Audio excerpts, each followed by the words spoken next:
ative o sino das notificações.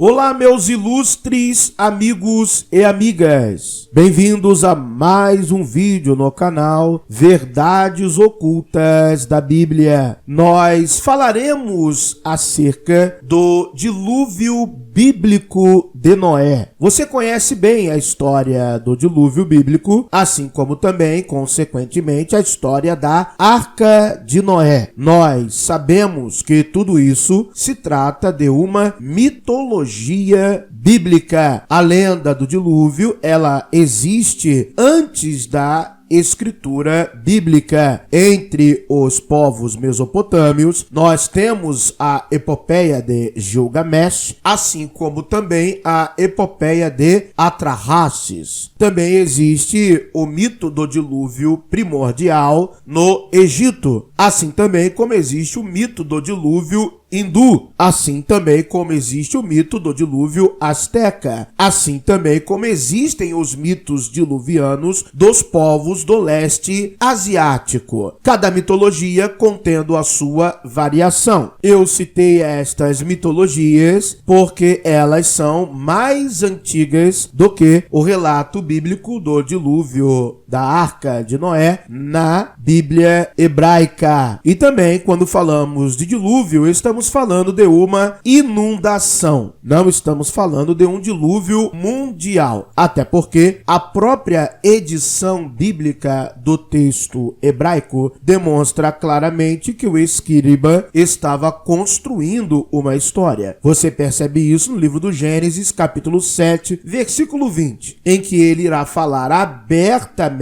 que a altura que as águas prevaleceram foram de apenas 15 côvados. 15 côvados são meros 6 metros e 75 centímetros, se levarmos em consideração a medida padrão do côvado comum de 45 centímetros, ou seja, não é uma altura suficiente para cobrir a superfície da terra ou para se elevar até grandes montanhas. Outra situação interessante que o escriba acaba deixando escapar, revelando que se trata de um texto editado, é o que nós iremos acompanhar agora, acerca do sacrifício que Noé fez quando ele sai da arca. Eu vou lhe mostrar uma das maiores contradições da Bíblia hebraica e você irá perceber claramente, de maneira objetiva, que o texto da Arca de Noé, o texto do dilúvio bíblico, trata-se de uma mitologia. É um texto simbólico lendário. Então vamos à primeira leitura, livro do Gênesis, capítulo 7, versículos 7 a 9. Preste bastante atenção na leitura. Noé entrou na arca e com ele seus filhos, sua mulher e as mulheres de seus filhos, por causa das águas do dilúvio. 2 animais limpos, preste atenção, 2 animais limpos e 2 animais que não são limpos, e das aves e de todo réptil sobre a terra. Entraram de 2 em 2 para junto de Noé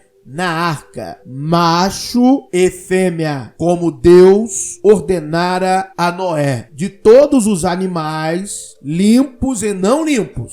Vou ler o 9 novamente. Entraram de 2 em 2 para junto de Noé na arca, macho e fêmea, como Deus ordenara a Noé. Gênesis, capítulo 7, versículos 7 a 9. Ficou claro para você? Ficou óbvio para você a leitura? Ótimo. Vamos agora ao capítulo seguinte. Livro do Gênesis, capítulo 8, versículos 18 ao 20. Vamos à leitura. Então saiu Noé e seus filhos, e sua mulher, e as mulheres de seus filhos com ele, todo o animal, todo o réptil, e toda a ave, e tudo o que se move sobre a terra, conforme as suas famílias, saiu para fora da arca. Versículo 20. E edificou Noé um altar ao Senhor, e tomou de todo o animal limpo e de toda ave limpa, e ofereceu holocausto sobre o altar. Prestou atenção no versículo 20? E tomou de todo o animal limpo, e de toda ave limpa, e ofereceu holocausto sobre o altar. A verdade é simples. Primeira questão: Noé não poderia sacrificar todos os animais limpos, porque eles seriam necessários para dar continuidade às espécies, para criar mais espécies. Se entraram na arca um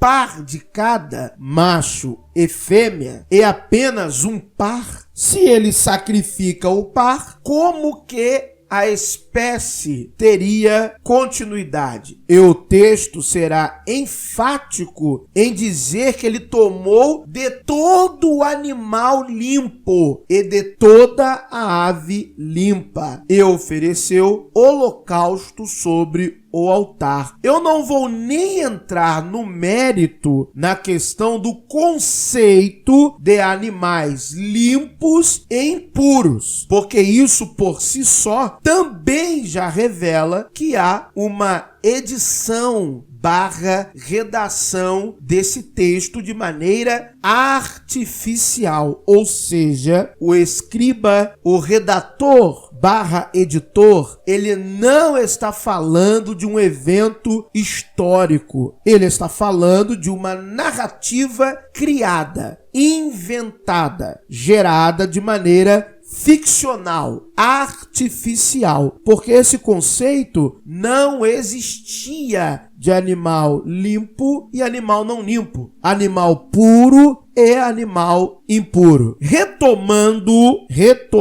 o argumento principal, existem milhões, milhares de variações de espécies de todo tipo de animal que já existiu e que existe hoje na Terra. Primeiro, que seria impossível tomar todos os espécimes que já existiram e alocar, ainda que fosse em pares, em uma arca. Animais, principalmente, que são específicos de determinadas regiões do planeta. No Brasil, por exemplo, não temos, a princípio, espécimes de urso pandas, urso polar ou leões até. Pelo menos no Brasil, não temos, que isso faz parte da nossa fauna de maneira original. Cada região do planeta tem até mesmo as suas espécimes que são específicas, que se adaptaram ou evoluíram naquele ambiente específico. Isso por si só já refuta toda a ideia de uma arca em que coube todos os animais. Estamos falando de um relato lendário, simbólico, que tem uma lição moral, uma lição pedagógica religiosa por trás. E, obviamente, que se ele sacrificou de todo, o texto é bem claro, e tomou de todo o animal limpo e de toda a ave limpa. Então, se ele tomou todo, não sobrou nada. Obviamente, se ele tomou de todos os pares limpos, não sobrou nada para que houvesse a propagação, a replicação das espécies, para que houvesse a multiplicação das espécimes através do acasalamento. Obviamente, este texto é uma ficção literária mágico-simbólica. Você entendeu? Os mais fundamentalistas, não adianta tentar morder o cotovelo. É a realidade, é o texto. O próprio texto mostra a sua contradição. Muito obrigado por terem assistido a mais um vídeo no canal Verdades Ocultas da Bíblia. Que o verdadeiro Deus abençoe a todos. Calma, meu amigo ateu, você também, calma. Se você não crê em um Deus, que a sorte e a fortuna lhe acompanhe. But if I lay down and I play dead